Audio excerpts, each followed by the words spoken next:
What is my duty as a son, as a daughter, as a relative of any kind? What am I supposed to do?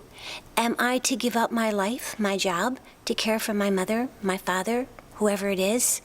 Am I to move that person into my home? What if I had a bad relationship with my mom or my dad? How am I to deal with that? There's no easy answer to that. None at all.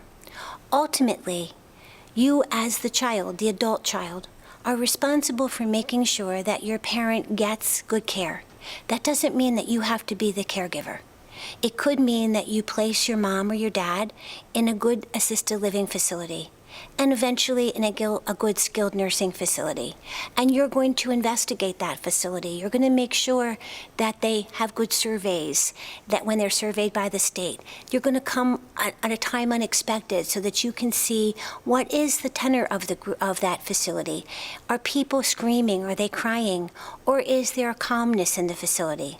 Are people engaged in activities? Do the caregivers seem to be loving and kind and patient with people that are in this facility?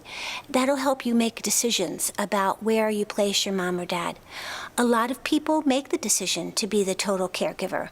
And they may decide that they have the temperament, they have the resources, that they don't have to work anymore, and they may have the support of other family members, that they're able to keep a promise. Many times families say, "Oh, Mom, I'm never going to place you."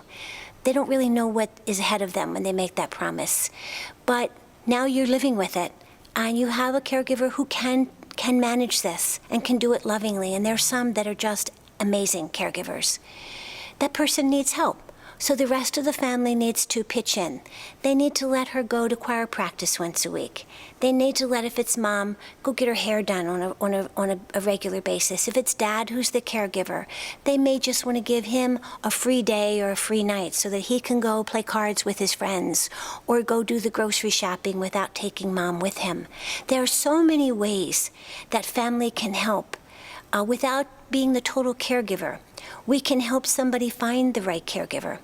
Sometimes if mom or dad or grandparent is not ready for a facility, but there's available resources, we might be able to put in a private duty provider who comes in every single day, who does the bathing, who does the cooking, so that that loved one is safe, and we know they're safe. We check periodically. We come in unexpectedly so that we see the nature of the care that's being given, and we know that that loved one is really receiving the best that we can give.